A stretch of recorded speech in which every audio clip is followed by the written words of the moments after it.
Hey guys, how's it going? We're here at Country Nursery again in Chester, New Jersey. Just wanted to pick up some pumpkins, some corn stalks, probably grab some mums, and just walk around and see what other decor they have for the fall season. All right, we're here by the Gorgeous Mum section, and they come in all different colors and all different sizes. And I just wanted to take you guys through some of the things that you want to think about when you are picking out your mums.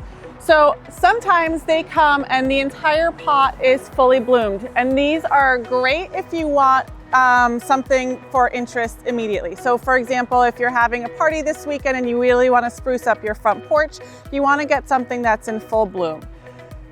If you want something that's going to last a little bit longer for you, you want to get something that has more buds on it than blooms, so you'll get more longevity out of the pot. And it'll stay a little bit longer for you. The other thing that I don't think a lot of people realize is that mums are actually perennials in our area. So if you plant them in the ground, they will come back next year. And the way you get them to bloom in the early fall is you kind of shear them back halfway through the summer, and then they'll start blooming for you when it's appropriate, which is going to be your late September, early October timeframe. All right, we're here by this other gorgeous display. Now, if mums aren't your thing or you don't necessarily want to be bothered with them, you have plenty of other options for fall too. So you have this gorgeous celosia, also comes in many different colors, adds these beautiful textures, and has these really nice feathery plumes that come out. Here you see them in red, some in purple, really, really pretty. Cabbage is also another great one. And for us in this zone, I like cabbage a lot because I also keep them in my pot for my winter setting. So if you get that really nice center that has the reds and yellows, it really kind of spruces up your Christmas pots if you put them in with an evergreen. You have asters, which are a great color. They come in whites and purples. And then you have this millet grass that tends to get tall.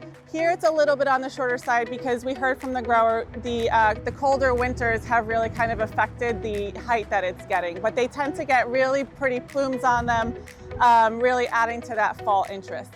And then back on that table, I'm not sure if you can see in this shot, we also have some pansies that stay nice and short.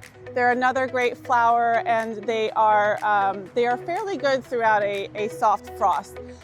Those are not deer resistant though. Deer do tend to like those. So if you have some deer pressure in your area, I would just keep that in mind, or just spray them with something that helps the deer stay away. And last, we are here by our pumpkin and gourd patch. Tons of awesome shapes and sizes and colors to choose from. The pumpkins are back there. You can always identify a pumpkin by its smoother texture. It tends to be a little bit rounder. The gourds are where your interest in terms of the texture and the color come in.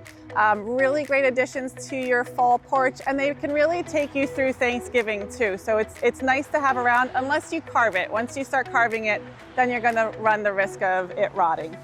One fun fact is, if you ever come across something that looks like this, it's like this grayish green and a longer color. These are called Hubbard squash, and you can actually use this. Last year I used this to make a pie. Instead of having a pumpkin pie, I used this bad boy, and it turned out really, really delicious. The family actually really enjoyed it. Other than that, I wouldn't necessarily recommend eating any of the other ones. But that's it. So now that I kind of took you through what the nursery looks like, we're going to go ahead and start picking our pumpkins.